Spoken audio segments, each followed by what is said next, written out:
দেখুন ভিডিওটি কিভাবে হাতে নাতে ধরা পড়লো বাস ভাড়া অতিরিক্ত নেওয়াতে।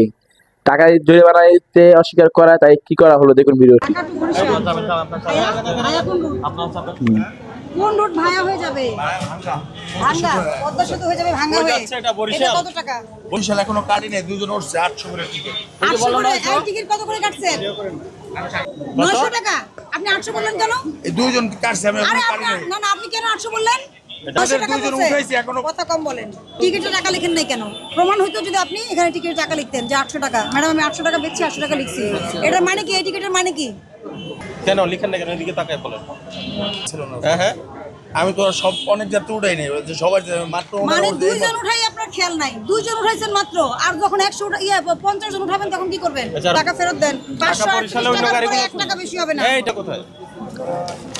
বাবা, স্যার, আজকে কি করেন নাই? 538 টাকা ভাড়া, 900 টাকা ঈদকে কেন্দ্র করে আর কি সব ঝামেলা করতেছে এখন।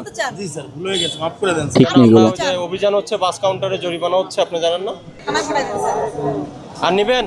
না না বেশি ভাড়া নিবেন? আর না স্যার, মাফ করে দেন এবার মতো স্যার। জরিমানা দেন। মাফ করে দেন, সারাদিন চিপ মারি নাই স্যার। এখানে মাপের কিছু নেই। আপনি 10,000 টাকা জরিমানা করছেন আপনি? জরিমানা দেন।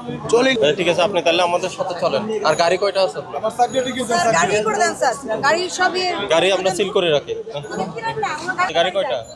এখন একটাই আছে স্যার। আর আজতে ঈদ করে যাবেন আপনি, অসুবিধা নাই তো, আপনি সাইন দেন। আপনি দোষ করেছেন কি করেন? করেছেন, দোষ করেছেন, সিগনেচার দেন।